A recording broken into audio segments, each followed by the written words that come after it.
Paola Saucedo, bienvenida a Mentes Extraordinarias, ¿cómo estás? Muchas gracias, Toño, muy bien, muchas gracias. Es un honor para mí estar aquí. Y pues nada, espero que este tiempo que estemos platicando poder aportar mucho valor a tu comunidad. Súper bien. Fíjate que normalmente empiezo todos los episodios con una pregunta y que es en la vida de todo empresario, de toda empresaria, de toda persona exitosa, siempre hay una decisión que es un parteaguas en su vida, que marca un antes y un después. Okay. ¿Cuál es esa decisión que tomaste que marcó un antes y un después en la vida de Paola? Tal vez no es una decisión que yo tomé, pero es algo que sí me pasó. Yo en el 2021 estaba embarazada. Ok.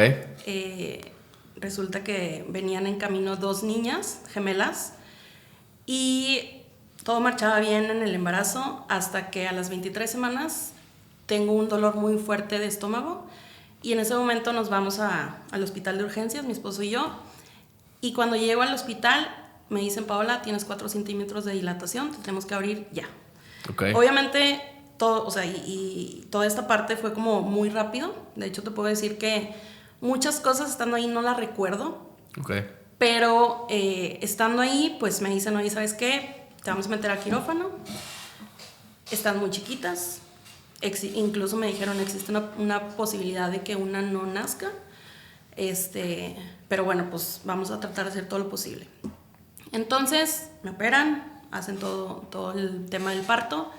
Nacen muy chiquitas. Una de 430 gramos, otra de 470 gramos también. Y a las 2 semanas, bueno, están en incubadora y a los 2 días, fallecen. Okay. Entonces, para mí eso fue, haz de cuenta que mi vida se puso en pausa. O sea, te puedo decir que en ese momento, pues yo ni estaba de incapacidad porque no sabía que ya iba a parir, literal. Sí. Tenía 23 semanas. Ni sabía que esto iba a suceder. O sea, de hecho te puedo decir que yo no sabía cómo se sentían las contracciones y resulta que mi dolor eran contracciones, ¿no? Okay. Pero bueno, cuando pasa eso, haz de cuenta que toda mi vida profesional y de alguna manera la personal también se pone en pausa. O sea, es como te empiezas a cuestionar muchas cosas. Obviamente dices: ¿qué hice mal? ¿Qué pasó? ¿Por qué pasó esto? No me cuidé. Cabe recalcar que yo soy super workaholic, me considero super workaholic. Okay. Y en ese momento también de mi vida, yo estaba trabajando en el Instituto 11, y en ese momento era como, todo el tiempo estaba en la oficina, todo el tiempo trabajaba, salía tarde, tenía muy poco tiempo con mi familia. Y haz de cuenta que eso yo creo que para mí marcó un antes y un después, porque dije: ¿sabes qué? Tienes que dedicarle más tiempo a tu familia. Tienes que tener un equilibrio entre la vida personal y la vida laboral. Tienes que de alguna manera entender que no todo es trabajo, y otra, que lo que hagas realmente te tiene que gustar, te tiene que apasionar.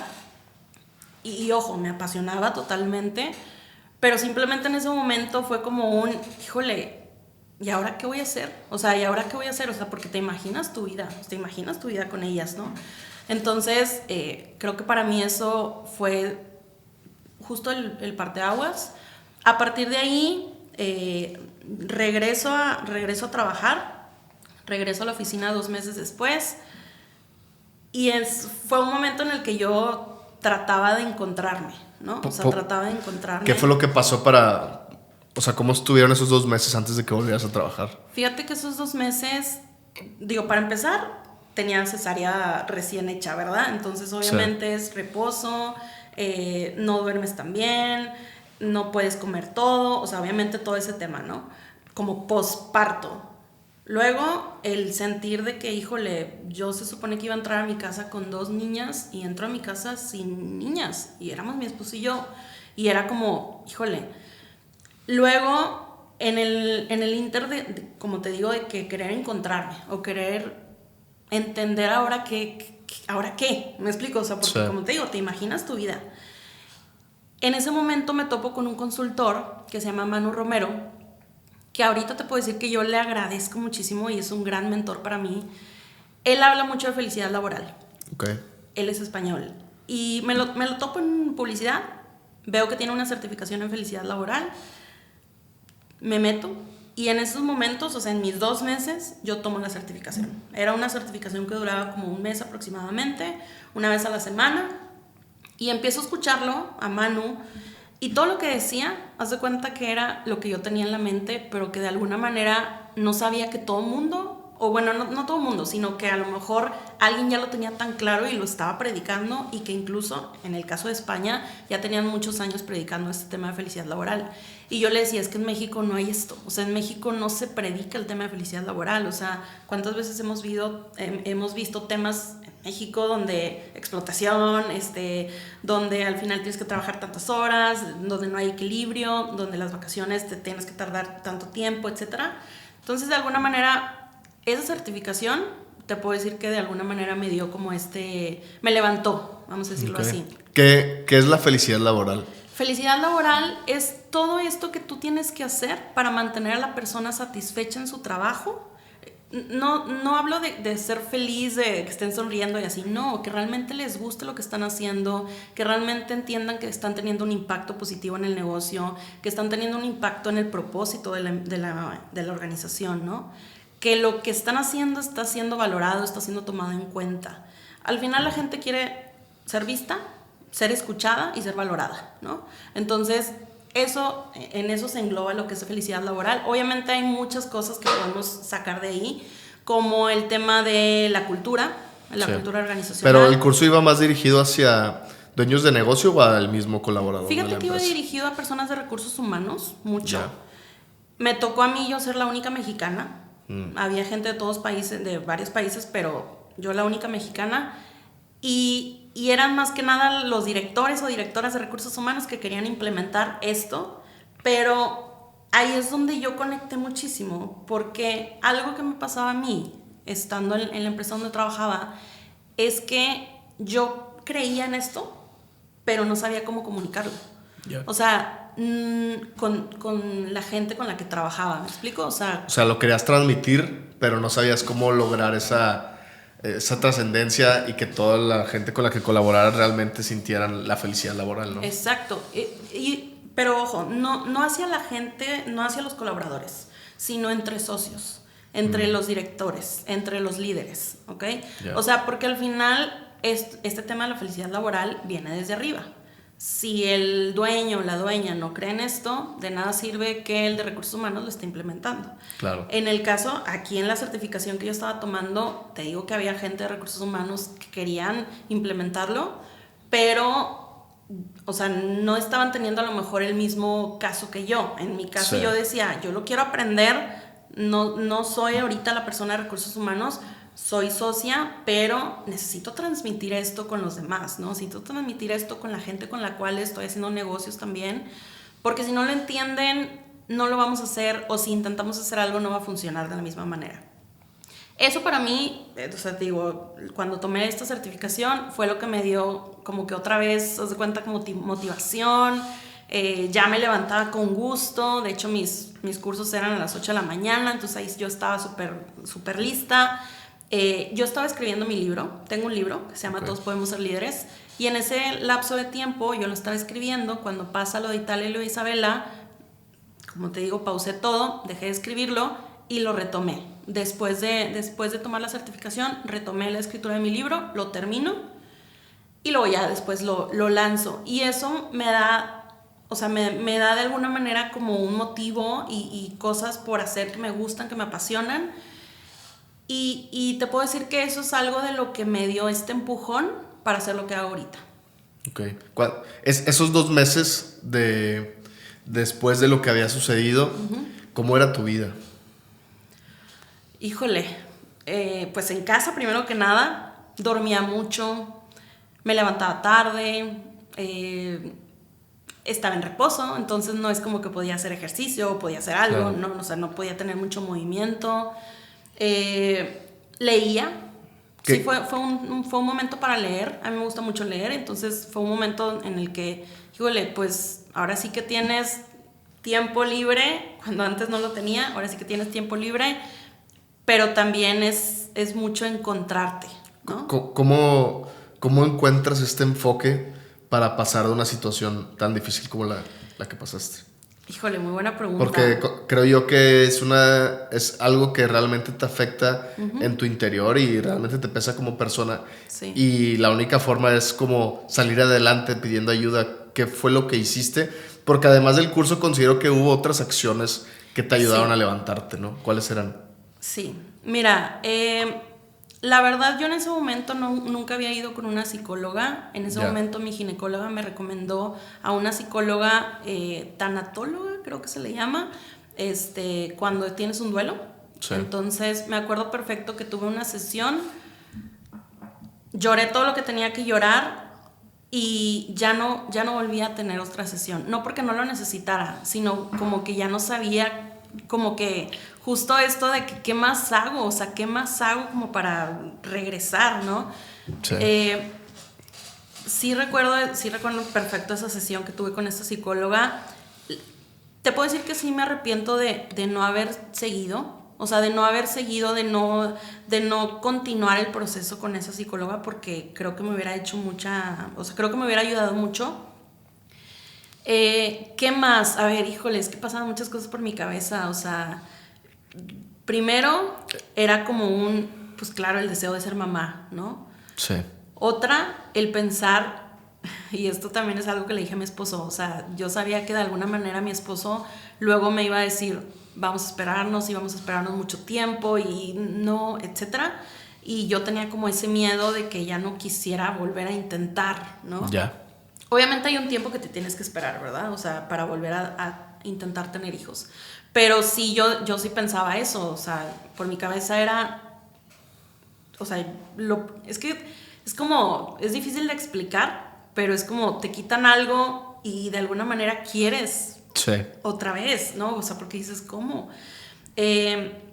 Fue mucho también de pensar qué había hecho y fíjate que eso fue doloroso, o sea, porque tanto te hacen estudios y te dicen, a ver, te hice estudios, todo saliste bien, todo estabas bien, realmente no hay una explicación y en tu mente todo el tiempo estás pensando, ¿qué hice mal? ¿Qué hice mal? ¿Qué hice mal? ¿Qué hice mal? Sí.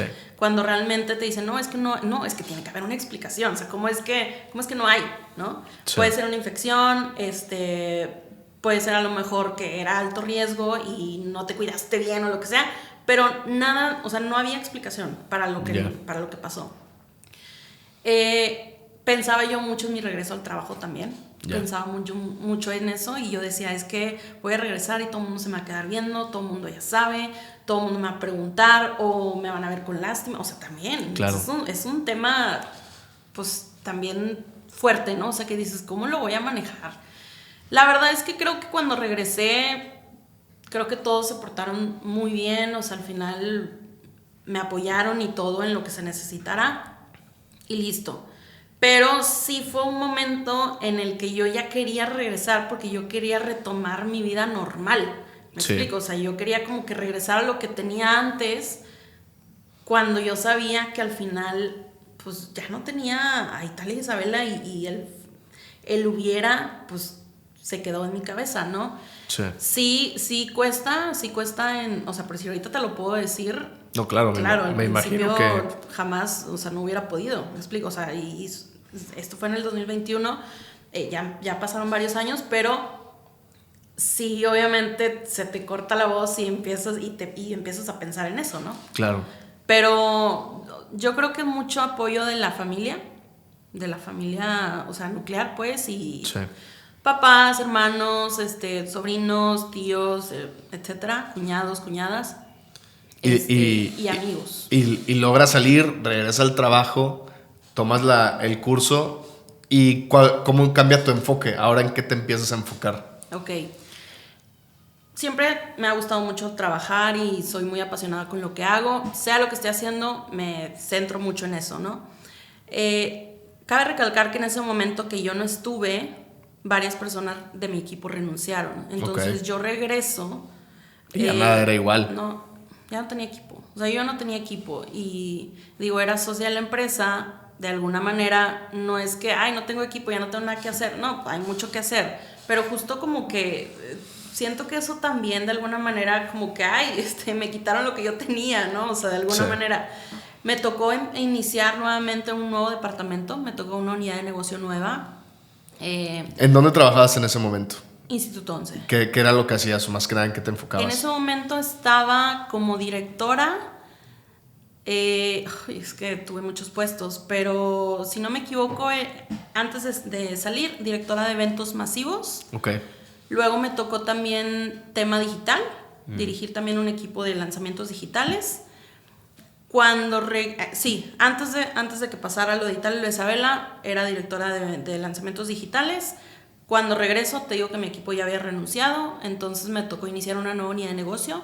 Esta nueva unidad de negocio reclutaba líderes para otras empresas. O sea, básicamente hacíamos bootcamps, que eran eventos donde mandábamos, haz de cuenta, comunicación masiva de quién quiere entrar a trabajar en una empresa. No decíamos nombre de la empresa, simplemente desarrollábamos un perfil de puesto, vamos a decirlo así, que ni siquiera era una actividad específica, era de liderazgo, haz de cuenta, ¿no? Lanzábamos comunicación y de ahí nos llegaba gente, filtrábamos, hacíamos entrevistas y todo, y luego venían a la oficina durante 2 semanas. Eran 2 semanas de capacitación y 2 semanas en la operación. Posterior a eso, haz de cuenta que en un mes completo elegíamos a los mejores, y los mejores eran los que se quedaban, y luego los íbamos repartiendo con las empresas que nos habían contratado para esto, ¿no? O sea, en pocas palabras, les ayudábamos a reclutar talento que ya estuvieran capacitados. Y súper filtrados, me imagino. Sí, y nos encargábamos de hacer todo este tema del onboarding, de la capacitación. Les explicábamos sobre las distintas empresas que estaban participando, sobre los distintos modelos de negocio, y de ahí los mandábamos a la operación, porque al final para nosotros era bien importante que estuvieran haciendo para también estarlos viendo, ¿no? ¿De dónde nace todo este amor por el trabajo? O sea, si nos remontamos, ¿dónde comienza este amor por querer trabajar? Híjole. Porque cuando te expresas sobre el trabajo, Sí. lo expresas como te apasiona trabajar. Sí. Creo que me gusta mucho lo que siempre he hecho cuando... Sí, o sea, me gusta mucho lo que siempre he hecho, que es liderar personas. Okay. Es gestionar gente. O sea, pero para poder liderear, ¿consideras que una vez tuviste que ser liderada por alguien? Sí, bueno, yo creo que sí. ¿O eres líder pero no. Yo no creo en que un líder nace, la verdad. No, te cuento. Yo antes estaba en otra empresa que se llama 4S, ahí inicié mi carrera y ahí ¿Fue tu primer trabajo? Fue mi primer trabajo formal. Ya. Formal te digo porque trabajé en otros lugares, pero o sea, ya cuando estaba chiquita, ¿no? Mi primer trabajo formal, mientras yo estaba estudiando la carrera de mercadotecnia, entro a trabajar en prácticas a 4S, que es una consultora en desarrollo inmobiliario, y ahí empecé en investigación de mercados. Estuve 2 años como practicante. Esos 2 años te puedo decir que fueron para mí la super escuela. O sea, si yo no hubiera tenido esa escuela, de alguna manera no hubiera tenido el mismo rendimiento, vamos a decirlo así, que tuve después. Okay. ¿Por qué? Porque yo cuando entré a 4S, yo entré con la mentalidad de que me firmaran mis horas de prácticas y listo. Ya. O sea, pero terminó siendo lo contrario. Sí, iba con mi intención de que 3 meses te firman, listo, muchas gracias, ya cumplí lo que te pide en la carrera, ¿no? Pero después de los 3 meses me gustaba el trabajo, hablé con mi jefa me dijo, vamos a renovar el contrato, renovamos y así nos fuimos durante 2 años. Okay. Luego surge la oportunidad de trabajar con Muñoz, de la mano de Muñoz, directamente. Él estaba abriendo un departamento de relaciones públicas. Ya. Muñoz siempre fue una persona muy visionaria, muy creativa, pero necesitaba a alguien que bajara todas estas ideas. Entonces, nuestra tarea, nuestra responsabilidad inicial en relaciones públicas era la expansión de la empresa.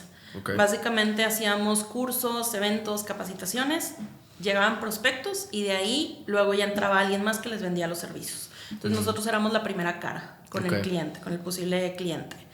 Y ahí estuve, inicié en el departamento de relaciones públicas mientras estaba estudiando todavía. Me graduó, me ofrecen la gerencia, entonces prácticamente yo tenía trabajo recién graduada.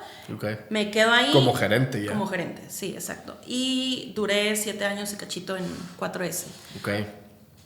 ¿Por qué te digo esto? Porque ahí fue donde empecé a tener gente a mi cargo, ahí fue donde corría la primera persona, ahí fue donde de alguna manera empecé a capacitar a gente sin saber cómo le tenía que hacer. Ya. Y en este camino la gente de alguna manera me empezó a llamar líder, vamos a decirlo así. Okay. Y yo decía, pues es que no tengo idea qué estoy haciendo, pero pues estoy intentándolo, ¿no? Sí.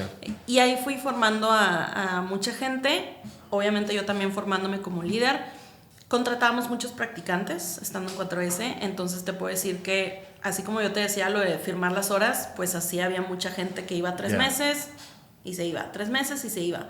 Al principio obviamente era doloroso las salidas, porque yo decía, es que ya duré, o sea, ya los capacité, sí, o sea, como en todo, pero luego ya dije, bueno, es parte del ciclo que tengo que saber que esto va a suceder. Y así, después me dieron la oportunidad de contratar gente ya de planta. Ya no eran puros practicantes, ya era, oye, ya tienes presupuesto para 2 personas, 3 personas, 4 personas, y llegué a tener un equipo de 17 personas. Eso fue mi inicio, y yo creo que ahí es donde te puedo decir que ahí nace mi pasión por el tema de liderazgo. Sin saber que yo estaba siendo líder, de alguna manera estaba aplicando el tema de liderazgo, y me fui formando yo también, y fui formando a la gente. ¿Cómo logras que 17 personas respondan a tu cargo? O sea, me imagino que es un reto muy grande. Sí. De hecho, te puedo decir que 17 personas son demasiadas para una directora, ¿no? O sea, para una gerente. ¿Por qué? Porque se te salen de las manos. O sea, normalmente pierdes control total. Sí, o sea, normalmente ¿qué tienes que hacer? Tienes que estar uno a uno con la gente. Tienes que darles mentoría, tienes que darles feedback, tienes que delegarles, tienes que capacitarlos. Y si tienes 17 personas, pues de alguna manera no te va a dar el tiempo. Entonces, ¿qué va a pasar? Que algunos se van a quedar olvidados. Entonces, sí es difícil, pero te puedo decir que en ese camino también fui formando a gente que yo los capacitaba para que luego ellos me ayudaran. Entonces, a pesar de que tenía 17 personas a mi cargo, en el camino fui eligiendo personas para decirles, oye, tú te encargas de esta persona, tú te encargas de esta, tú te encargas de esta, y ya yo tenía reportes directos como con 5 o 6 personas. Esas personas, por ejemplo, que tú capacitabas y veías el don de que ellos también podían liderar gente, ¿qué es ese tipo de don que veías, que decías, sí nos va a servir para liderar más gente? ¿Cómo detectar el potencial, no? ¿Cómo detectar a una persona que tiene el potencial de liderar a más gente? Ok. A ver, para empezar, yo creo que la actitud. Una persona con buena actitud, creo que definitivamente es 1000 veces mejor a una persona súper estudiada, ¿no? Entonces, para mí eso era muy importante. Otro punto es una persona de valores. Una persona que sea una buena persona, que sea respetuosa, que no le hable mal a la gente, que realmente crea en este tema del respeto y la confianza y la transparencia, la integridad. De todos los valores, ¿en cuál te fijas más? Integridad. Integridad. Creo que es muy importante. Y respeto. Esos son súper importantes para mí. Entonces te decía, actitud, valores. ¿Qué otra cosa? El tema de la experiencia yo no me fijaba mucho, ¿eh? Fíjate que a mí me gustaba más formar a la gente. O sea, con que tuvieran la actitud y con que tuvieran la disposición también de decir, oye, quiero aprender, que sea coachable, básicamente. Sí. Eso para mí era, vente, o sea, estás del otro lado. De hecho, te puedo decir que mucha gente que trabajó con nosotros era recién graduada. Bueno, también haciendo prácticas, ¿verdad? Pero también tuvimos mucha gente recién graduada. Y digo, y si te pones a pensar en muchos trabajos ahorita, ya te piden 15 cuántos años de experiencia, etcétera, hasta maestría y bla, bla, bla. En mi caso era más como, yo hacía el proceso de capacitarlos. Pero sí, o sea, te digo, sí tenía que ver muy bien quiénes eran las personas que iba a dejar abajo de ti. Sí, exacto. Y que también continuaran con la manera, ¿no? Con el estilo. Sí, que no se perdiera el toque tuyo y que todos lo tuvieran. Exacto. ¿Cuál es ese toque tuyo que tú tienes que hacías que todos lo tuvieran? Ok. Mira, yo me describo como una persona democrática, con un estilo democrático. ¿Por qué? Porque soy una persona que siempre toma en cuenta las opiniones de los demás, porque si hay un problema, generalmente los junto, oigan, tenemos este problema, ¿qué opinan? A ver, ¿cómo lo solucionamos? A lo mejor yo ya tengo la respuesta, pero de alguna manera los incluyo para que también se sientan parte, porque al final te decía al principio de sentirse valorado, sentirse escuchado, todo eso, o sea, todo eso lo sé. Sí. Tal vez en su momento no lo sabía, no lo sabía claramente, ahorita ya lo sé. Ajá. Pero sí, para mí es muy importante ese tema, estilo democrático, estilo muy humano, muy cercano a la gente, muy empático. También. Ahorita platicábamos antes de comenzar el estilo autocrático. Ajá, autoritario. Autoritario, perdón, sí. Y democrático. ¿Cuál es mejor? Es que no hay uno que sea mejor o peor, o correcto o incorrecto, sino conveniente. Ya. ¿Qué quiere decir? Que depende de la situación y depende de la madurez del equipo, tú sabrás qué estilo vas a aplicar, ¿ok? Ya. Porque en unos momentos de crisis donde tienes que tomar una decisión rápida, no puedes ser democrática. Sí. O sea, no puedes, oigan, vengan, ¿qué opinan? No hay tiempo. O sea, hay que tomar la decisión así. Entonces ahí entra el estilo autoritario. Uno debe de tener las dos y sacar el autoritario cuando lo tenga que sacar. Exacto. De hecho, no solamente esos dos, hay muchos estilos. ¿Cuáles son los estilos? Hay un estilo que se llama de coaching. Okay. Y este estilo de coaching es como cuando una persona levanta la mano y dice, necesito ayuda, estoy trabada, estoy trabado, no estoy logrando el objetivo, necesito un mentor o mentora. Okay. Ese es el estilo de coaching. No cualquiera, bueno, más bien, no con cualquiera puedes aplicar ese estilo, porque si la persona no quiere ser ayudada, no te va a funcionar. Entonces, por decir, esos 3 estilos son los que se me hacen más como los que engloban lo más general. Hay estilos que son más basados en el ego, hay otros estilos que son más paternalistas, donde ya tratas a la persona como si fuera tu hijo o tu hija. Yeah. Y todos tienen sus pros y sus contras, ¿verdad? Pero aquí fíjate que ahí me gustaría interrumpirte tantito porque dale. Considero, en cierto punto llegué yo a tomar un coaching con una persona y me hizo ver cómo dentro de la empresa yo en cierto punto reflejaba la relación que yo tenía con mi papá, con los colaboradores. Sí, puede pasar. Y cuando yo me di cuenta de eso, dije, no manches, o sea, está bien cañón, porque luego empiezas a hilar todo y te das cuenta de que, oye, mira, a este lo trato así porque así me trataban en la escuela o X y Y, ¿no? Entonces ahí yo creo que es muy importante tener esta retroinspección y decir, a ver, ¿cómo los estoy tratando? ¿Por qué los estoy tratando así? Ajá. Y si es la mejor manera de tratarlos, ¿no? Sí. Porque a veces el mismo colaborador, por miedo a no levanta la mano y dice, no me gusta cómo soy tratado. Exacto. Es que creo que o tienes un buen ejemplo o tienes un mal ejemplo y tú eres responsable de decidir cuál es el que vas a seguir. Hay gente que ni uno ni otro, me explico, o sea, que dice, oye, yo nunca tuve un líder, o yo nunca tuve un jefe, o es la primera vez que me pasa esto, o es la primera vez que tengo gente a mi cargo y no tengo idea, ¿me explico? O sea, pero yo creo que sí es bien importante conocer cuáles son los distintos estilos que existen y entender y saber que no es correcto o incorrecto, sino que dependiendo de la situación. Sí. Yo la verdad te puedo decir que a mí el que más se me dificulta es el moverme al autoritario. O sea, por mi personalidad soy más como, conecto más con el democrático. A mí en su momento me llegaron a decir, Paola, es que eres demasiado buena, la gente se va a aprovechar de ti. Y yo decía, no se están aprovechando de mí. O sea, te lo aseguro. Pero lo intenté y luego la gente saltó y me dijo, es que no eres Paola. O sea, no te estás comportando como normalmente Paola lidera. Y no está funcionando eso. O sea, al final consideras que es muy importante tener mucha autenticidad. Un líder debe de tener mucha autenticidad. Sí, totalmente. Ahorita platicabas que pues siempre eres muy buena, ¿no? Y que todos te catalogan así, pero imagino que en cierto punto hay momentos de tensión o de estrés en donde realmente te molestas con las personas. Sí. ¿Cómo llevas a cabo esta retroinspección antes de dar una retroalimentación? Ok, se requiere mucha inteligencia emocional. Se requiere muchísimo entender que ¿por qué me está pasando esto? ¿Por qué estoy enojándome? ¿Por qué estoy queriendo mentar madres? Y de alguna manera calmarte y hacerte a un lado en esos momentos. A mí me ha pasado en muchas ocasiones que me enojo y yo sé que si me enojo, pues a lo mejor voy a decir cosas que luego me voy a arrepentir y prefiero no tener una junta. ¿Me explico? O sea, prefiero postergar la junta, prefiero cancelarla, prefiero en este momento no. Hay gente que no tiene esa capacidad de saber que esto es lo correcto, ¿me explico? O sea, hay gente que dice, no, es que hay que mentar madres y hay que gritar y la verdad es que, digo, yo no coincido. Eso pasa mucho, yo creo que, híjole, me han contado historias de terror, pero es porque la gente no sabe. O sea... Cuando lo haces consciente se pierde. A ver, ¿cómo?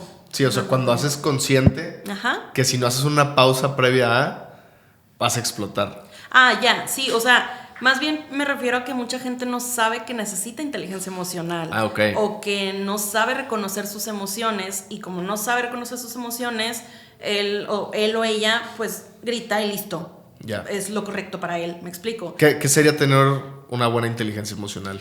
Entender tus emociones, conocerte a ti misma, conocer a ti mismo también, fortalezas, debilidades, qué me pasa cuando estoy triste, qué me pasa cuando estoy enojada, qué me pasa cuando estoy queriendo mentar madres, qué es lo que normalmente hago, bueno, y hacer como una pausa Ya lo detectas. y actuar, ajá, exacto. Ya. Pero te digo, o sea, a ver, yo el término inteligencia emocional, yo lo conocí hace 2 años, Sí. entonces nunca me lo enseñaron en el TEC, ni en la escuela, ni en ningún lado. Entonces ahí sí es donde dices, hace falta mucha educación sobre eso. Hace poquito acabo de terminar un certificado en inteligencia emocional y vi cosas que no tenía ni idea porque te explican cosas del cerebro y te explican cosas que dices, híjole, pues es que si no estudias esto, ¿cómo vas a saber? Sí. Pero justo eso, cuando ¿cómo te digo? Cuando tienes herramientas, creo que es mucho más fácil. ¿Cuál es una herramienta que a ti te ayuda mucho para poder tener inteligencia? ¿De inteligencia emocional? Sí. Pues fíjate que la verdad, aunque debería, no hago journaling, no hago meditación. La verdad es que la meditación la he intentado, pero como que todavía no encuentro esa conexión. Pero creo que es más, no tanto como una herramienta, sino el conocimiento de saber que eso me va a llevar a algo que no quiero. ¿Me explico? O sea, siento que es más de que tal vez no estoy utilizando la herramienta como tal, estoy utilizando más mi cerebro de decir, no es el momento y paro y sí. A ver, claro, hay ocasiones en las cuales mi inteligencia emocional se va y al final de cuentas actúas de una manera que luego te arrepientes. Sí. ¿Qué es lo correcto ahí? Pues bueno, si te estás arrepintiendo es por algo, entonces vas con el equipo y pides perdón, ¿no? Sí. Y ahí también te muestras vulnerable. Y creo que ahí entramos a otro tema. Porque sí puede llegar a existir un choque. No, claro. Cuando uno llega y le pide perdón a su equipo, puede tener 2 repercusiones, ¿no? ¿De qué van a pensar de ti? Sí, porque son 2 caminos. O, ay, mira, qué buena onda que se disculpó. O lo está diciendo nada más de puro show. Sí, o te pueden ver como débil. Sí. Y muchas veces... ¿Qué es lo correcto? Muchas veces por eso la gente no quiere mostrarse así. O no quieren pedir perdón, no quieren decir les gana mucho el ego. Exacto. No quieren decir que la regaron, no quieren decir... ¿Me explico? O sea, porque... Pues de alguna manera nos han enseñado a mostrarnos siempre fuertes y a que todo lo podemos, Macho y a que man. todo lo sabemos, exacto. Y que si nos mostramos como que flaqueamos tantito, híjole, te van a criticar, te van a juzgar y van a pensar que no puedes con la chamba. Y ya empiezan todos los temas. Pero fíjate que también ya estudiando más sobre el tema de liderazgo, me topé con un libro que se llama Liderazgo Imperfecto, se lo recomiendo. Y en este libro básicamente te explica que ser vulnerable o mostrarte vulnerable es una excelente habilidad de un líder. O sea, es algo que sí o sí tienes que hacer. ¿Por qué? Porque cuando tú te muestras vulnerable, la gente que está en tu equipo conecta con eso y dice, ok, si él o ella se está mostrando vulnerable, yo también puedo. Sí. Si él comete errores, yo también puedo. ¿Me explico? Sí, porque, por ejemplo, ahorita que compartes eso de que cuando uno se muestra vulnerable la gente conecta, lo mismo vemos nosotros, por ejemplo, en la empresa de mercadotecnia que tenemos. Cuando uno hace un video y se muestra vulnerable, el público va a empatizar más y van a conectar emoción con emoción. Sí. Entonces los videos vulnerables normalmente es cuando empieza la chava llorando, ¿no? Y, ay, ¿qué le pasó? O sea, como que ese tipo de cosas hacen que conectes, pero también hay una forma correcta de decirlo. Ahorita que comentabas sobre herramientas de inteligencia emocional, a mí me sirve mucho, bueno, me sirvió en su tiempo detectar qué era lo que yo hacía cuando me enojaba. Y me di cuenta que yo las manos las ponía así. O sea, como que, ¿sabes? Como que así. Sí. Y entonces nada más cuando me doy cuenta que estoy doblando las manos así, digo, a ver, güey, cálmate tantito. Sale a caminar, sale a correr, piensa y luego ya regresa y algo. También otro que a mí me dieron muy, muy importante que también me sirvió es cuando estés a punto de mandar un mensaje, antes de mandarlo, apaga el celular y vete y camina un rato. Regresa y vuélvelo a leer y ve si realmente cuadra. Sí, y muchas veces yo creo que lo eliminamos, ¿no? Sí, o sea, lo borras, es como la mayoría de las veces lo borras completamente y lo vuelves a escribir. Sí, y aparte también se vuelve más complicado ahorita que ya mucha comunicación es por WhatsApp, es por teléfono, o sea que no estás viendo a la persona uno a uno siempre. Fíjate que a mí me pasó mucho que 2, 3 personas querían salirse de la empresa por cómo les hablaba yo por WhatsApp. Okay. No por cómo les hablaba en persona, ni cómo les llamaba, ni nada. No, al contrario, era como les ponía, no sé, ok. Ajá. Ellos pensaron que de realmente... Que, está enojado. Está enojado. O nada más le mandaba un emoji así. Ok, ¿qué hice? Se molestó. Entonces lo que yo aprendí a la mala fue, cuando realmente vayas a mandar un mensaje o que alguien te escriba, pues mejor envía un voice note. Porque la voz... Porque un mensaje puede interpretar demasiadas cosas, pero al final la voz te va a ayudar bastante. Ok, sonó chistoso. Sí. ¿Sí me explico? Como que me funciona mucho a mí eso. me pasó hace poquito, estaba mandándole un audio a una persona y justo me estaba ocupada, pero dije, déjame le digo. Entonces le mandé el audio bien rápido y luego le mandé otro y le dije, ahorita te sigo explicando. Me subo al carro, prendo el carro y de repente ya empezó a ver todos los mensajes, bla, bla, bla, bla, bla, bla. O sea, como que no le había gustado como que la manera en la que se lo dije y ya estaba de que mal viajándose lo que le dije. Y le dije, inspírame, te dije que me inspiraras. Pero luego le dije, ¿sabes qué? Cometí el error de mandarte el primer audio. O sea, me hubiera esperado y te lo hubiera mandado todo completo. Junto. Porque te hice que te mal viajaras sin sentido. Sí. Y me decía, no, es que yo... Y no pasa nada. O sea, simplemente... ya iba para eso, o sea, porque era algo de feedback, ¿no? Ya. Entonces, sí es bien importante, o sea, es bien importante ese tema de cómo lo comunicas, el tono de voz, sí, definitivamente lo del audio o un Zoom también, que prenda la cámara también, o sea, ya ves que mucha gente ahorita no prende las cámaras, o sea, es todo un tema, ¿no? Ahí también se siente el frío, o sea, bueno, yo, por ejemplo, lo que para aquella persona que le puse Ox enojara, para mí que no prendan la cámara se me hace como que, ay, está enojado. O luego yo mismo me hago la idea de que no, hombre, seguro no se bañó y no se quiere conectar. O ese tipo de cosas. Bueno, yo lo que pienso es, están haciendo otra cosa. Sí, no se están poniendo atención. Y te das cuenta, cuando haces una pregunta y no te contestan, ya dices, ves, estaba haciendo otra cosa, ¿no? Pero bueno, es un tema generacional, ¿no? O sea, es un tema que tenemos que estar lidiando con. Oye, si nos regresamos tantito, comentas que tenías a tu cargo 17 personas. Luego, ¿qué sucede? Ok. En el 2018, Muñoz se sienta conmigo y me dice, ¿sabes qué, Paola? Los cursos que estamos haciendo ya se están saliendo del mercado inmobiliario. Porque 4S... Todos los cursos en ese momento eran de inmobiliario. Sí, pero empezamos haciendo un evento que se llama Halcones de Venta y empezaron a ir personas de cualquier industria, emprendedores. Ya. Y 4S pues no le interesaba ese mercado, o sea, realmente era yo quiero 100% desarrollo inmobiliario y entonces deciden que se iba a hacer un spin-off, se hace un spin-off, prácticamente nos salimos de la empresa de 4S para crear una nueva que es Instituto y me toca iniciar prácticamente de cero, pero te puedo decir que no tan de cero porque ya traíamos el know-how de lo que hacíamos acá, ¿no? Sí. Platícanos un poquito qué es un spin-off para las personas que no sepan. Claro, spin-off básicamente es un departamento o una unidad de negocio, la sacas de una empresa para crear una nueva, porque de alguna manera ya te das cuenta que esa ya no puede ser una unidad de negocio solamente, sino que tiene potencial para convertirse en una algo empresa, más grande, ¿no? Y también, bueno, en nuestro caso ya no iba o sea, ya no iba con esta empresa, pero definitivamente tenía potencial para mucho más, ¿no? Entonces, básicamente eso es. Bueno, por ejemplo, poniendo un caso bien interesante es la tarjeta de Spin by Oxxo. Al final también, de pasar a 0 de puntos, ahorita ya se está volviendo tarjeta normal que puedo usar en cualquier lado, ¿no? Exacto, sí, ándale, muy buen ejemplo. Entonces, iniciamos con esta nueva empresa, esto fue en el 2018, por ahí de agosto. Prácticamente teníamos una meta. Nuestra meta era $1,000,000 mensual. Ya. Empezamos con 300,000 pesos de inversión y prácticamente era con estos 300,000 pesos tienes que traer $1,000,000. Éramos 15 personas en el equipo. ¿Qué íbamos a hacer? Íbamos a seguir haciendo cursos, pero también empezamos con esta idea de hacer infoproductos digitales. ¿En ese momento ya estaba el boom de los infoproductos? No, todavía no. No, todavía no. De hecho, yo considero, no sé, pero yo considero que sí fuimos de los pioneros. Ya.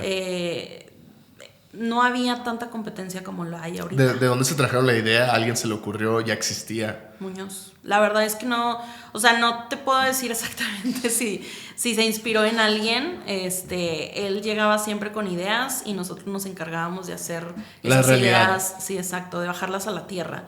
Entonces, sí, de repente salió con esa idea. Para nosotros, pues teníamos una pasión muy grande por lo que hacíamos. Teníamos también un propósito, era impactar a más de 1 millón de emprendedores. Okay. Y todos teníamos muy marcado ese propósito. Ahí creo que también yo fui conectando mucho este tema de lo que te hablaba ahorita, de que la gente necesita algo en qué creer, pero la gente también necesita saber que su trabajo está impactando. Sí. O sea, que su trabajo está siendo parte de lo que tiene que lograr la empresa. No sentirse como un empleado más, o no sentirse como un simple número, ¿no? O sea, sino que está siendo parte de esto y que esto está generando un impacto en la sociedad, en el mundo, etcétera, ¿no? Digo, en nuestro caso, pues a mí me apasionaba saber que todo lo que hacíamos de alguna manera estaba impactando a un emprendedor o emprendedora, ¿no? Yeah. Y te puedo decir que hay varios ejemplos de gente que fueron clientes y que ahorita les va muy bien, o que pusieron en práctica algo aprendido de los cursos y que al final lo sacaron adelante. Entonces eso fue nuestra primera tarea. Me acuerdo ¿Llegaron perfecto. a la meta el primer mes? Sí. ¿Sí? Sí. Ya después de ahí, sí lo fuimos como, vaya, sí la fuimos llegando así tal cual, y luego ya la fuimos creciendo. Ya. Sinceramente yo pensaba que no íbamos a llegar. O sea, al principio yo sí sentí la presión muy fuerte, y ya era muy diferente. O sea, ya estás fuera de esta otra empresa en donde aquí solamente te pagan tu nómina cada 15 días y listo. Ya que te dan variable Y por acá, lo que vendías. sí, ya tenía variable acá, o sea, ya venía de 4S ganando variable, porque organizábamos eventos de 500 personas, a veces de 1000 personas, y de ahí, haz de cuenta que pues yo ganaba un porcentaje de todo lo que se vendía. Pero acá era muy diferente porque ahora, de alguna manera, ya no teníamos el proceso burocrático. O sea, 4S ya venía creciendo y ya traía muchos procesos, ya traía mucha estructura. Y acá ustedes iban a crear la estructura. Sí, exacto. Y también, de alguna manera, a mí me ayudaba mucho, yo siendo directora de operaciones, a mí me ayudaba mucho tener el conocimiento de lo que estábamos haciendo, porque llegaban conmigo y me decían: Paola, necesito pagar esto, dale. O sea, yo sabía perfectamente que si no se pagaba, el curso no se hacía, ¿no? O que si no se pagaba en ese momento, el proveedor no llegaba, ¿no? Cuando en otras ocasiones, pues era todo un proceso tardado, de aquí a que lo apruebe la contadora y luego el director de administración, ¿me explico? O sea, sí. Acá era mucho más rápido, que creo que eso también nos dio mucha gasolina, la agilidad que tuvimos, o sea, la agilidad para actuar, para trabajar, para experimentar también. Creo que eso fue parte, ¿no? Entonces, así fuimos creciendo. Estuvimos, ¿qué será? 2 años más o menos. Llegó la pandemia y para nosotros fue el boom. Okay. Ahí es donde considero que fue el boom de el los verdadero boom de los infoproductos. infoproductos. Sí, porque toda la gente estaba en su casa. Toda la gente estaba encerrada. De hecho, yo tenía el departamento de eventos masivos en ese momento y veníamos de New York, tuvimos un evento en New York, veníamos y haz de cuenta que estábamos en el avión, tengo un video de eso, estábamos en el avión como 15 personas de la empresa, teniendo junta, poniéndonos de acuerdo de qué íbamos a hacer, o sea, cómo íbamos a cambiar todo a digital. La verdad es que no estábamos en pañales porque ya teníamos un departamento digital, ¿no? Ya simplemente lo que hicimos fue, ahora mi departamento, tener que cambiarlo a digital, pero ya con alguien, ya con alguien que nos ayudara a la capacitación. ¿Me explico? Sí. Y ¿Por qué sí, te acuerdas mucho de ese momento en el avión? porque todo el mundo se nos quedaba viendo, o sea, como que pues no es común tener una junta en un avión, no sé, o sea, es como la gente quiere dormir y nosotros hablando de trabajo. Pero ¿cómo estaban teniendo una...? Porque eran todos en la mesa, Todos estábamos en el mismo vuelo, o sea, todos veníamos en el mismo vuelo, entonces imagínate que unos se pararon y estábamos en medio del avión teniendo una reunión y obviamente todo el mundo así viéndonos como que qué les pasa a estos locos, ¿no? Y ya cuando regresamos a Monterrey, pues ya de cuenta que era... machine. Sí, exacto. Lo típico, no sabes cuánto va a durar, etcétera. Pero bueno, en el momento lo primero que tenemos que hacer es cambiarnos todo digital. La gente que no sepa digital, tenemos que capacitarlos. En mi caso, te digo, era uno de los departamentos que no tenía la experiencia digital. Nos movimos a todo esto. empezamos a lanzar eventos digitales, infoproductos, perdón, y en ese momento empezamos a construimos 9 equipos. Ok. Construimos 9 equipos. Cada equipo con un líder. Cada equipo con 2 líderes. Okay. Teníamos dos áreas, el área comercial y el área de project management. El área comercial pues eran los traffickers y todo lo que implicaba para que el curso se vendiera, y el de project management era de hacer que el curso estuviera listo. ¿Okay? O sea, montarlo, grabarlo, toda la logística, todo lo que implicara para tener el producto listo para vender. A mí me tocaba liderar a estas personas, a 9 project managers, y a otro de mis socios le tocó liderar a los 9 traffickers. Entonces, hacíamos equipo, o sea, haz de cuenta que de estos 9 equipos, pues eran 18 líderes, ¿no? Entonces, ahí también fui aprendiendo muchísimo. O sea, para mí era... Sí, te follaste de todo. Imagínate tener 9 personas y que cada persona tenía que hacer un lanzamiento por mes. Entonces, teníamos mucha tarea. Teníamos mucho que hacer, ¿no? Afortunadamente, para ese momento, considero que la gente que elegimos como líderes eran personas que de alguna manera ya estaban en la banca. ¿Me explico? O sea... Sin saberlo, O ya sea, estaban, sin saberlo. Ya tenían el know-how de todo. Ya tenían experiencia. Ojo, experiencia técnica. Tal vez no como... La práctica. Tal vez no como líderes. Que creo que eso fue lo interesante, ¿no? Ya cuando los pones a manejar un equipo y nunca han manejado un equipo, ahí es donde pues la gente se puede dar de topes, ¿no? O sea, no basta con tener un conocimiento técnico. Sí, porque también ocupas poder manejar al equipo de fútbol, ¿no? Exacto, ajá. Y bueno, ahí ya se vuelve más interesante, ¿no? Donde dices, híjole, ya no solamente es hacer la tarea, sino también gestionar a la gente que va a hacer la tarea, ¿no? Ya. Entonces, me toca estar en todo ese proceso. Surgen altos, bajos, obviamente buenos momentos, malos momentos, buenos aprendizajes, lecciones, errores, etcétera, en todo este camino. Y en el 2022, principios del 2022, mi esposo y yo nos enteramos que estaba embarazada nuevamente. Okay. Y en julio del 2022 nace Marcelo, mi hijo, y en ese momento yo me salgo de la empresa para irme de incapacidad, ¿no? Entonces me salgo de incapacidad. Y después en ese proceso surge un tema administrativo, se disuelve la sociedad. Y todo se cierra. Yo con mi hijo recién nacido, sin trabajo, sin empleo y sin sociedad, ¿me explico? O sea, sí.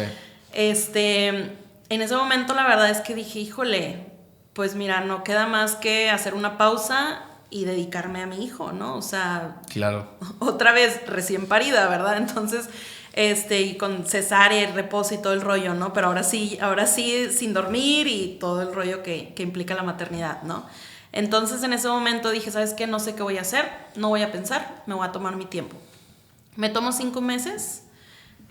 Tampoco fue un súper tiempo. No fue tanto, pero ya tenía ganas de seguir a trabajar. Sí, ya me estaba volviendo loca. Ya no podía más.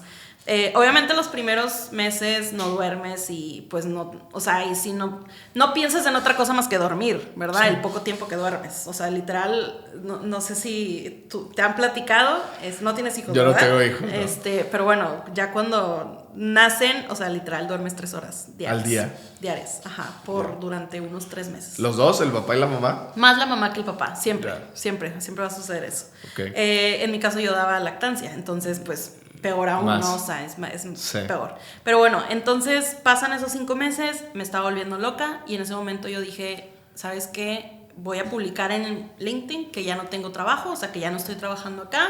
Lo publiqué, tuve como 3 entrevistas y en el momento que estaba en las entrevistas no conectaba con los beneficios que daban las empresas. Ya. Pero si nos regresamos tantito al punto antes de que se disolviera la sociedad, sí. Las métricas y objetivos se estaban cumpliendo. Sí. ¿O hubo un punto en donde hubo algo hacia abajo? O sea, no, sí hubo un momento de hacia abajo. De caída. Temas mediáticos, temas redes sociales, etcétera. Yeah. Tuvo mucho que ver, pero en una unidad de negocio, no en todo. O sea, te puedo decir que... O sea, afectó una de las 9. Sí, fue... Bueno, en ese momento ya no teníamos los 9 equipos, lo habíamos reestructurado. Sí, lo habíamos reestructurado, Por lo mismo, o sea, fue el boom, pero luego la gente volvió, ¿me explico? Sí, Entonces sí. cuando vuelven, pues obviamente ya no había tanta demanda por los infoproductos, ya empezaba demanda por lo presencial también.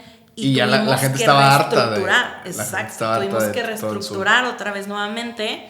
Volvimos a los eventos presenciales, reactivamos lo que teníamos híbrido, que era presencial y digital.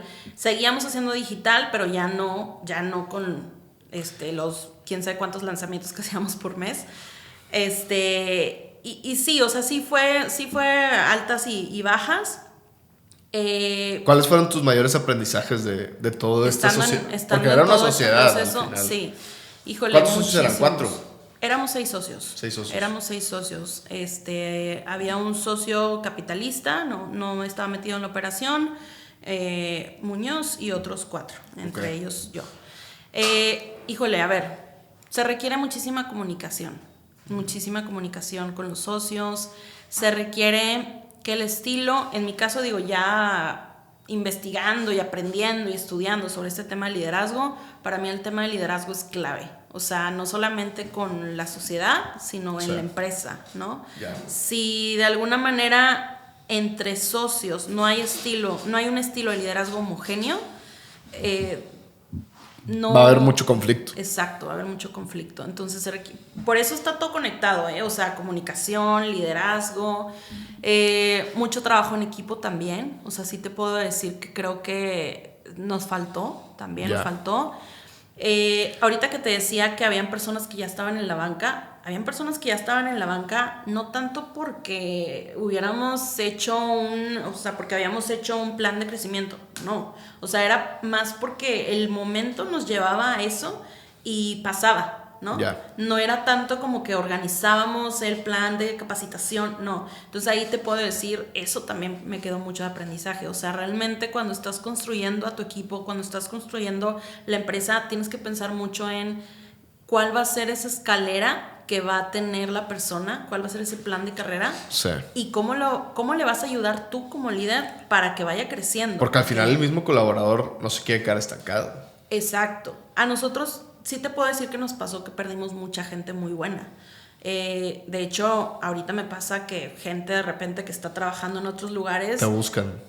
No tanto eso, sino como que veo y luego después me dicen las personas, oye, esta persona es súper buena. Y es de que, pues sí, ya sé. O ya, sea, porque trabajaba contigo. Sí, de que ya sé, o sea, pues sí, claro, o sea, tuvieron muy buena escuela, ¿no?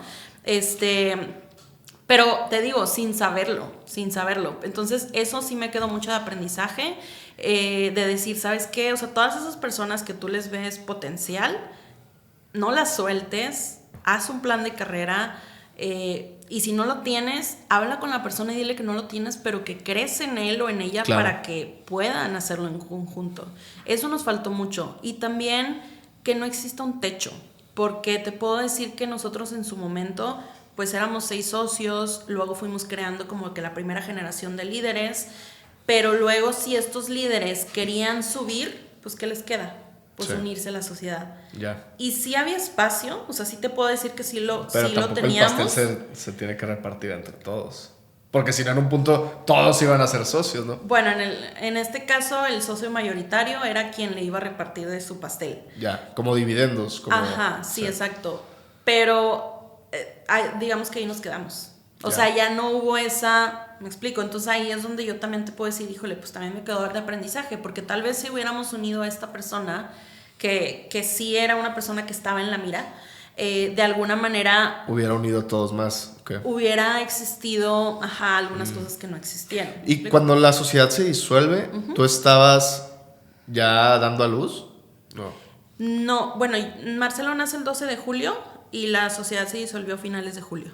Ok, o sea, tú como tal estabas incapacidad. Sí. ¿Y consideras que fue, o sea, como que afectó en cierto punto que tú estuvieras en incapacidad? O sea, que no estuviera, pues. Ajá. No. O sea, ¿crees que hubiera sido diferente? No, o sea, específicamente no, pero sí creo que hubieran sido diferentes las cosas. O sea, sí creo que tiene mucho que ver la falta de comunicación, la falta de estar más, nos faltó estar más alineados, ¿me explico? Y digo, ahorita Lo puedo decir como introspección también, como aprendizaje, como lección, porque pues al final pues es lo que es, ¿no? O sea, Claro. en el camino, ¿qué pasa? Y creo que a todos los emprendedores nos puede pasar. Estás tan metido en la operación que no tienes tiempo para pensar en la parte estratégica o en la visión. Y a pesar de que nosotros teníamos un propósito bien claro, de alguna manera también nos faltó esa estructura. Como te decía ahorita, nos faltaron los planes de crecimiento. Teníamos a gente ansiosa por crecer, pero desperdiciamos esa gente ansiosa por crecer de alguna manera, porque ya no teníamos el siguiente escalón. Entonces, esto es bien importante. Y fíjate que ahorita... nunca lo había pensado. Sí. O sea, porque yo creo que el mismo colaborador se puede llegar a ciclar. Claro. Y el gente mismo se colaborador se aburre, y que le sigan pagando lo mismo también les aburre. También. Y fíjate que, o sea, nosotros manejamos sueldos no muy altos, pero muchas comisiones. Exacto. Sí. Entonces, ahí era mucho de, híjole, haz de cuenta que no tienes tope. O sea, sí. Tu tope era, si era un lugar físico, la capacidad que tuviera el lugar. Pero en lo digital no teníamos tope. O sea, sí. Nosotros podíamos tener 1,000, 2,000, 3,000, 500, 10 personas y, ¿me explico? Invertíamos mucho en publicidad también. Sí. Entonces, esa parte también. Creamos mucho contenido orgánico también. Ahí, por ejemplo, cuando una sociedad se disuelve, ¿qué sucede? ¿Se liquidan todos partes iguales? En cuestión de los socios. Sí. Fíjate que no sé cómo se le llamaba específica, o sea, en términos legales, no sé cómo se le llamaba, cómo estábamos en el acta, la verdad, no, ni para qué te miento, no te sé decir, pero sí cada persona tiene su porcentaje. O sea, cada persona tiene su porcentaje, está en el acta eso, entonces de alguna manera, pues cualquier cosa, tanto en pérdida como en utilidad, pues ahí está el porcentaje, ¿me explico? Y de un día al otro cerraron todo. Sí. No fue de un día a otro, No fue de un día a otro, fue como un mes más o menos. La verdad es que, bueno, en ese momento, pues yo estaba totalmente desconectada, fuera. Sí fueron, o sea, ¿cómo te digo? Como que momentos en los que, híjole, o sea, ya no tengo trabajo y qué voy a hacer y esto. ¿Sí te causó mucha incertidumbre o sabías que ibas a salir adelante? Sí me causó incertidumbre, te voy a decir por qué. Porque de alguna manera como que yo sentía que había aportado este crecimiento, pero también que había porque construido... Porque era tu bebé que había crecido, ¿no? Sí, que también había construido mi camino. Sí. Te puedo decir que me compré el carro que quería, compramos un terreno en el que iba a ser mi casa y lo terminamos vendiendo. ¿Me explico? O sea, ya después cuando pasa esto fue como, vamos a vender el terreno, nos cambiamos de casa, estábamos rentando, pero nos cambiamos a otra casa más barata. O sea, de alguna manera sí fue como que, pues tienes que hacer este cambio de mentalidad también, porque, ok, tal vez ibas construyendo y luego después te toca empezar de cero, ¿no? Entonces, ahorita estoy en ese proceso, ya llevo 2 años y medio con mi negocio de consultoría en temas de liderazgo, se llama The Working Method. Prácticamente estoy creciendo de una manera lenta, lo puedo decir así, pero sólida, con una seguridad. Exacto. Sí, si nos regresamos un poquito antes de hablar de The Working Method, ¿buscas trabajo? ¿Consigues o no consigues? No, luego... En las entrevistas te digo que yo no... no te sentías. No conectaba con los beneficios, o sea, con la propuesta de valor. Y en ese momento yo dije, es que... ¿Y si entro a un lugar y no estoy a gusto y no o sea, no voy a lograrlo? ¿Me explico? O sea, de alguna manera... puede sonar muy X, pero para mí era muy importante porque ya tenía 12 años... siendo dueña de mi tiempo. O sea, 12 años en los cuales, pues, digo, yo trabajaba cualquier hora. Trabajaba cualquier hora, pero no tenía alguien que me estuviera checando 24/7 si ya había llegado a las 9 de la mañana o me había ido a las 6 de la tarde o lo que sea. O sea, al final trabajaba hasta en las noches y no tenía tema, fines de semana y no tenía tema, pero prefería tener esa flexibilidad a simplemente tener a alguien que me... O sea, estar atada, ¿no? Sí. En ese momento, te digo, tuve las entrevistas, no conecté. Fueron 3, no fueron muchas. O sea, fueron 3 empresas, pues. Y dije, ¿sabes qué? Voy a lanzarme yo. Ya traía esta espinita tiempo atrás. Y dije, bueno, pues ya tenía mis redes sociales, yo había empezado a crear contenido sobre liderazgo en la pandemia, no tan activamente, pero de alguna manera ya tenía como un impulso. Entonces publico en redes sociales, sale mi primer cliente en enero, esto fue en diciembre del 2022. Okay. Sale mi primer cliente en enero. Desde antes de fundar The Working Method, ¿ya Ajá. tenías claro lo que querías lograr? A ver, yo tengo esta visión de crear una academia digital de liderazgo, ¿ok? Pero... De infoproductos. Ajá, Ya. sí. Pero sabía el camino, bueno, sé el camino más bien. Sabía que primero tenía que empezar con 1 a 1. Entonces, ahorita lo que hago es dar mentoría 1 a 1. Ya. O sea, todo es directamente mentoría con dueña de negocio o con líder. Estoy también aprendiendo en ese proceso, o sea, no te voy a mentir, obviamente al principio claro que tienes miedo, o sea, claro que dices, me voy a lanzar y no tengo el producto, pero lo voy a ir armando, pero lo tengo que sacar, pero, ¿me explico? Sí, pero en el camino lo fui armando, o sea, me acuerdo perfecto que con mi primer cliente yo iba a tener las sesiones y, o sea, me preparaba un chorro, hacía mi presentación, hacía todo el contenido y tenía la primera sesión. Y luego después, la siguiente sesión era la próxima semana. Entonces yo tenía una semana para prepararme y era un cliente que tenía. Yeah. Pero en ese momento mi hijo estaba en casa. Entonces, quieras o no, también tenía que organizarme con dividir mi tiempo y así. Luego ya empecé a tener más clientes. ¿Cómo conseguiste el primer cliente, perdón? Por redes sociales, por mi Instagram. ¿Él te buscó a ti? Sí, de hecho era un ex cliente. Ya. ¿Y entonces, tú, qué era lo que ofrecías en ese inicio? Lo primero que planteé desde un principio fue, te voy a ayudar a ser mejor líder, te voy a ayudar a mejorar tu cultura organizacional y te voy a ayudar a hacer tu propuesta de valor al empleado más atractiva. Con eso empecé.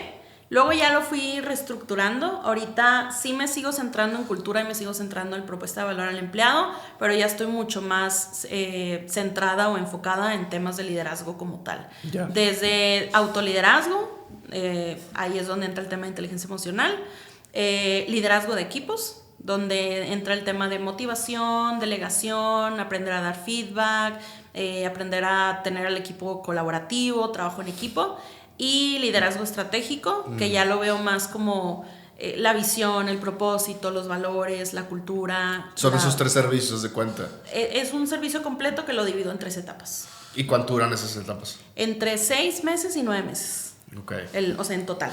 Yeah. ¿Por qué te digo entre tanto y tanto? Porque la verdad es que varía mucho dependiendo del cliente. O sea, hay clientes que me han dicho, ¿sabes qué? Ahora sigue con mis líderes, entonces el proceso se alarga, pero ahora estoy con sus líderes. O hay clientes que me dicen, ¿sabes qué? Quiero seguir, o sea, simplemente quiero seguir aunque ya hayamos visto todas las temáticas. De alguna manera me vuelvo como una psicóloga laboral, aunque no, o sea, no soy psicóloga, cabe recalcarme. Pero al final una consultora termina siendo. Es porque mucho guías al gente. Tomar la mejor decisión. Sí, ajá. Pero para mí es bien importante el haber ya pasado por el camino. O sea, sí, obviamente lo combino con herramientas, con metodologías, con lecturas, con libros, con toda la información que hay en el mercado sobre liderazgo, pero muchas veces, o sea, las sesiones que tengo con los clientes se centran desde mi experiencia. Yeah. Me cuentan su problema, su situación, y tú le dices lo que tú harías. Exacto. Yeah. O lo que yo ya hice, o lo que ya me funcionó, o lo que no me funcionó. ¿Cuál es el común denominador de tus clientes? ¿Qué es lo que más les sucede? Sí. No quieren soltar el control. Okay. O sea, no confían en el equipo, entonces no sueltan el control y por lo tanto no delegan. Y son todólogos y son micromanagers. Ya. Otra cuestión es que no saben desarrollar la EVP, la propuesta de valor al empleado. No saben desarrollarla, entonces... Y esto entra porque generalmente no tienen a un departamento de recursos humanos. Y no digo que desde un principio lo debes de tener, pero no le dan la importancia a eso. Yeah. Cuando para mí es súper importante la propuesta de valor al empleado. ¿Por qué crees que muchas empresas mexicanas no tienen departamento de RH? No creen en eso. No creen que aporten valor. La verdad es que, a ver, es que hay... ¿Qué es lo que debería hacer un buen departamento de RH? De recursos humanos, para mí el departamento de recursos humanos tiene que estar en la mesa de líderes. O sea, el líder de recursos humanos tiene que estar en la mesa de líderes y normalmente no lo invitan. O sea, normalmente está el de finanzas, el comercial, el operativo, el de marketing. ¿Por qué? Porque son los que traen las ventas. Y ven el tema de recursos humanos como que, pues es la gente, ¿no? Yeah. O sea, no le dan la importancia, pero porque no lo han entendido. Y no saben cómo implementarlo. Exacto, ajá. ¿Y qué más deberían de...? ¿Cuál fue la pregunta que me hiciste, perdón? Como que, ¿qué debería de hacer el de recursos humanos? Sí. Bueno, sí, o sea, está en la mesa de líderes 100%. Otra, para mí es bien importante que esté como casi que mano derecha del dueño o la dueña. Yeah. O sea, porque recursos humanos es igual importante que el comercial, pero muchas veces le dan más importancia a las ventas solamente y no a la gente. Pero pues, ¿quién te trae las ventas? Yeah. La gente. Entonces, para mí sí es bien importante que la estructura y como te digo, no necesariamente tiene que ser un departamento súper estructurado, pero sí al menos que tengas a una persona que te ayude a todas las 1001 cosas que se tienen que hacer, porque ya no es solamente nóminas, pagos, papelería, ya es mucho de que tengan sus sesiones de feedback, que tengan sus capacitaciones. Si cualquier cosa sucede, pues se vuelve un intermediario también, se vuelve el intermediario entre el empleado y el empleador. Pues al final es el conector, o sea, yo lo veo que es el conector, pero también es esa persona que va a escuchar ambos lados. Que al final termina siendo como eso que tú eres con las empresas que te contratan. Sí, a mí, sí. A porque veces tú me escuchas siento muy así, ajá, exacto. ¿Te ha pasado que tú no hables nada? Sí, claro. Que el dueño se suelte. Generalmente yo entro a cada sesión con una presentación lista, vamos a decirlo así, y a veces cierro la presentación porque ya veo que es otra cosa. Y estoy totalmente abierta a eso, o sea, justo eso les digo. Hay ocasiones en las cuales no vamos a tocar ninguna temática de las que te puse en el programa, simplemente me pueden contar qué pasó en la semana, cómo lo resolvieron, qué considero que hicieron mal o bien, y de ahí surgen muchas cosas. Consejos, nos ponemos a hacer cosas en ese momento, etcétera. Obviamente, sí, o sea, yo te puedo decir que también he tenido clientes que me han durado más de un año, precisamente porque ya se vuelve es mi terapia en donde me suelto y me termino desahogo de todos. Ajá, y como yo soy una persona externa, quieras o no, pues me vuelvo una persona objetiva, ¿no? O sea, neutra, en donde escucho ambas partes. Incluso me ha tocado tener sesiones con 2 líderes de la misma empresa y cada quien... Como un psicólogo familiar, ¿hace cuenta? Escucho su versión, escucho la versión y sin soltar información, ¿me explico? Es como, no, pues mira, yo te recomiendo esto, ¿no? Y así también. ¿Qué consideras que es lo más importante de lo que haces? O sea, ¿por qué alguien te debería de contratar a ti? A ver, bueno, primero creo que esto me gustaría conectarlo con mi propósito. Desde hace muchos años, y esto fue antes de fundar The Working Method, yo tengo el propósito de formar más y mejores líderes con un enfoque más humano, ¿no? Justo te lo platicaba antes de entrar ahorita en cámaras, que te decía, me vas a ir conociendo y te vas a dar cuenta que soy muy humana, pero sí es bien importante también aquí hacer la aclaración. No se trata de que solamente es enfoque en la gente. O sea, es tener un equilibrio entre el enfoque en la gente y el enfoque en los resultados. Mucha gente se enfoca solamente en las personas y eso no funciona. O se enfocan solamente en los resultados y eso tampoco funciona. Para mí, y como te lo dije ahorita, yo hablo desde mi experiencia. Yo sé que si tienes un enfoque en los resultados, al final la empresa termina tronando. Y por el otro lado, si tienes un enfoque en la gente, no vas a cumplir los resultados, por lo tanto, pues también la empresa va a terminar tronando. Entonces tienes que tener un equilibrio, un balance. Sí, exacto, un balance es bien importante. Y creo que también a mí me gusta mucho como generar ese aporte, enseñarle a las personas a ser mejores líderes, pero también ver el crecimiento que pueden tener gracias a eso, ¿no? O sea, de nada me sirve que aprendan de liderazgo y luego no lo apliquen, o que aprendan de liderazgo y luego sus empresas se queden igual, ¿me explico? O sea, para mí sí es una satisfacción después ver cómo lo están implementando, cómo están formando a los líderes, qué están haciendo con las personas que iniciaron, cómo van ahorita, etcétera, ¿no? Esa parte también me gustó mucho. Y creo que también se vuelve una mentoría fuera de liderazgo también entra mucho el tema de ventas, entra el tema de marketing. Digo, de alguna manera, pues yo estudié merca. Considero que lo sigo ejerciendo, aunque no directamente. Encontré mi pasión en el tema de liderazgo, pero pues al final creo que también puedo aportar sobre esos temas. De la experiencia que tú tienes, por ejemplo, desde 4S, Instituto 11, The Working Method, Foley, que ahorita platicamos un tantito más de eso, Sí. ¿qué tan importante consideras que es el marketing para las empresas? Súper importante. No creo que sea más importante que otra cosa, ¿no? O sea, de hecho yo lo vería más como todas las áreas son importantes, solamente hay que ver cuáles son a las cuales hay que darle mayor énfasis en un momento en específico, ¿no? Yeah. O sea, creo que si el departamento de marketing lo empiezas a estructurar, empiezas a definir tu estrategia de marketing, empiezas a invertir, tienes definido cuánto inviertes normalmente, ya tienes toda esta escalera de valor también y sabes perfectamente en qué momento vas a vender qué cosa y demás, pues bueno, ya lo tienes armado y ya solamente es una maquinita que se va repitiendo, ¿no? Sí. Pero sí creo que todavía falta también mucha educación en ese tema, o sea, en las empresas, que le vean ese valor y sobre todo también que se actualicen a lo que está ahorita, ¿no? Por decir, yo te puedo decir que cuando yo estudié, yo me gradué en el 2013 y todo lo que vi era panorámicos, radio, tele, ajá. Y a mí no me tocó nada, absolutamente nada de redes sociales. Todo eso ya lo fui aprendiendo pues en la práctica, ¿no? Sí. Pero imagínate, o sea, cómo están las escuelas. No, y ahorita yo creo que se viene un cambio súper fuerte y súper drástico y todo va a ir evolucionando súper rápido. Sí, exacto. ¿Cómo nace la idea del Foley? Ok, combinando mucho... Primero platícanos qué es Foley y de ahí partimos. ¿Qué te parece? Foley es el foro de liderazgo. Es un evento presencial que hacemos en Monterrey. Ahorita en este año ya va a ser la segunda edición. Es un evento 100% temas de liderazgo, obviamente combinados con todo lo que necesita saber un líder para escalar su negocio, pero está dirigido a dueños y dueñas de negocio que buscan herramientas prácticas para aplicar en sus empresas y poder crecerlas.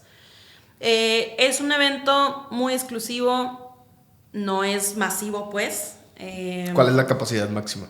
El año pasado logramos tener 160 y para este año buscamos 200. Okay. Digo, realmente ahorita es tema más de espacios del lugar que tenemos, pero sí mi intención es a lo mejor crecerlo a 500 en algún momento, espero. ¿Y solamente lo van a hacer una vez al año? Ahorita sí.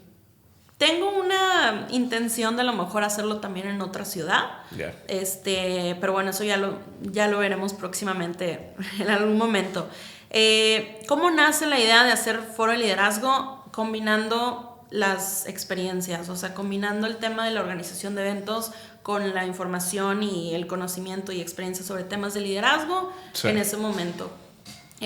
Laura, que trabaja conmigo desde hace mucho tiempo, Laura Coronado, en un momento nos juntamos, prácticamente estábamos platicando, ideando, es muy típico de nosotras, ya llevamos mucho tiempo trabajando juntas y se nos ocurren muchísimas ideas y de ahí en una plática súper casual nace esta idea, dijimos, ¿sabes qué? Pues vamos a empezarnos a juntar cada semana para sacar más cosas y de ahí partimos definiendo cuál era el propósito, cuáles eran las temáticas que queríamos en el evento y posteriormente ir definiendo también quiénes iban a participar, cuál era el perfil, etcétera, ¿no? Pero siempre haciendo esta conexión con lo que ya existe, con lo que ya estoy haciendo. Exacto, sí.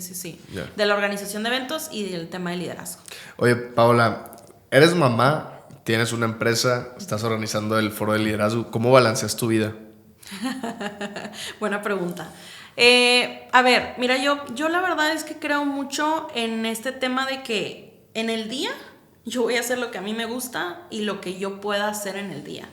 Sí te soy sincera, muchas veces me frustro y sobre todo a raíz de que fui mamá, porque yo trabajaba mucho en las noches, entonces ahorita ya no puedo trabajar en las noches, o sea, ahorita ya trabajar de 6 en adelante se vuelve algo complicado porque tenemos que encontrar una logística de quién cuida a Marcelo, etcétera. Mi esposo trabaja en una empresa que generalmente sale como a las 9 de la noche, entonces sí, de alguna manera me toca a mí estar en ese lapso de tiempo en las tardes, bueno, tarde-noche pues, Yo no soy morning person tampoco, entonces sí soy como muy, como que de tal hora a tal hora, súper enfocada, y en ese momento creo contenido, creo las presentaciones de mis mentorías, publico algo, hablo con mis clientes, organizo las sesiones, veo calendarios, todo lo que tenga que hacer, pero en un lapso generalmente trabajo de 11 de la mañana a 5:30 de la tarde. Ya. Y sí hay ocasiones en las cuales hago excepciones. Por decir, ahorita tengo clientes en las noches también. Ya. Pero pues sí, o sea, de esa manera sí soy mucho como que tengo una rutina ya establecida. Me levanto, me baño, me arreglo, voy y dejo a mi hijo, luego voy por un Starbucks, luego regreso, luego desayuno y luego ya empiezo. ¿De ¿no? qué te pides tu Starbucks? Se llama Strawberry Acai, Ya. el refresher. Sí. Siempre pido ese. Ya. Todos los días. ¿Todos los días? Literal, todos los días. Sí, sí, sí. Okay. O sea, como que eso volvió parte de mi rutina. Sí. ¿Sacas? Y bueno, de ahí, pues, prácticamente empiezo, o sea, fijo de trabajar ¿cómo se dice? De corrido. Sí. Me tomo 30 minutos para comer. O sea, no es como que como en 2 horas, ¿no? Me tomo 30 minutos para comer. 5:30 cierro todo, voy por mi hijo, regreso y a veces, cuando puedo, trabajo tantito en las noches, a lo mejor mi hijo está haciendo otra cosa y aprovecho, ¿no? Pero no siempre. Para cerrar, Paola, ¿cuál es el mejor consejo que alguien te ha dado? El mejor consejo que alguien me ha dado, ok, ya sé cuál voy a decir. Yo te puedo decir que yo era una persona, bueno, que me considero una persona muy tímida y ahorita doy conferencias, doy pláticas. No te digo que ya sea la experta porque no lo soy, pero una vez me dieron un consejo y esta chava me dijo, Paola, siempre haz algo que te incomode. Entonces, cuando me dijo eso, yo dije, ok, estoy haciendo algo que me incomoda. O sea, yo cuando estaba más chica era la típica que se ponía súper nerviosa al hablar en público, que se trababa así demasiado en las exposiciones. Y ahorita no te puedo decir que soy la experta, pero de alguna manera lo veo así. Entonces, siempre hagan algo que se incomoden. Excelente. Pues con esto terminamos el episodio, Paola. Muy Muchísimas bien, muchas gracias. gracias.